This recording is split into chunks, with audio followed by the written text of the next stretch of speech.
ঢাকা প্রকৌশল প্রযুক্তি বিশ্ববিদ্যালয়ের টেক্সটাইল ইঞ্জিনিয়ারিং ডিপার্টমেন্ট কর্তৃক আয়োজিত আজকের এই fresher reception and farewell ceremony 2024 অনুষ্ঠানে সভাপতিত্ব করছেন টেক্সটাইল ইঞ্জিনিয়ারিং বিভাগের বিভাগীয় প্রধান অধ্যাপক professor doctor Mohammad Zakir sir. এছাড়া মঞ্চে উপস্থিত আছেন আমার প্রাণপ্রিয় শ্রদ্ধেয় শিক্ষক মণ্ডলী, এছাড়া সামনে উপবিষ্ট সম্মানিত অতিথিবৃন্দ এবং আমার সহপাঠী সকল বন্ধু এবং সকল বান্ধবী, এছাড়া উপস্থিত আছেন ক্যাম্পাসের সকল সিনিয়র জুনিয়ররা। সবাইকে জানাই আন্তরিক শুভেচ্ছা ও সালাম। আসসালামু আলাইকুম।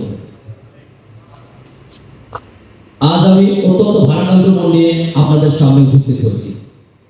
হয়তো আজকের পর থেকে আগের মতো দেখা হবে না, কথা হবে না, একসাথে বসে ক্লাস করা হবে না সকলকে শিক্ষকদের, কিন্তু আপনারা আমার মনে যেভাবে আছেন সেভাবেই থেকে যাবেন। দীর্ঘ 4টি বছর এই বিশ্ববিদ্যালয়ে পড়াশোনা করেছি। আমি আপনাদের কাছ থেকে অনেক কিছু শিখেছি। সহপাঠীদের কাছ থেকে শিখেছি কিভাবে একজন ভালো বন্ধু হতে হয়, কিভাবে প্রতিকূলতার মধ্যে কঠোর পরিশ্রম করতে হয় এবং কিভাবে ব্যর্থতাকে পাশ কাটিয়ে সফলতা অর্জন করতে হয়। আমি আমার সকল শিক্ষকদের থেকে শিখেছি কিভাবে একজন ভালো নাগরিক এবং একজন আদর্শ ছাত্র হতে হয়। আমি আপনাদের কাছে চিরকৃতজ্ঞ এবং এই ক্যাম্পাসের প্রতি আজীবন চিরঋণী হয়ে থাকব।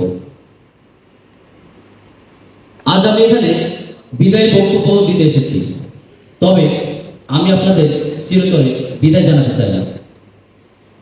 আপনারা চিরকাল আমার হৃদয়ে থাকবেন।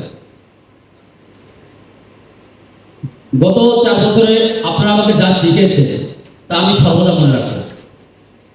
আপনাদের সাথে কাটানো মুহূর্তগুলো আমি সবসময় মিস করব এবং আমার স্মৃতিপাতায় আজীবন সংরক্ষণ করে রাখবো।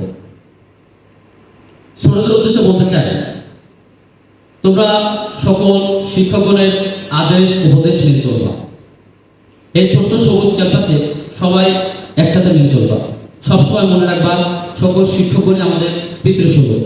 তাদের আদেশ উপদেশ এগুলো মেনে চলে আমাদের ভবিষ্যৎ জীবন উজ্জ্বল এবং সাফল্যমণ্ডিত হবে।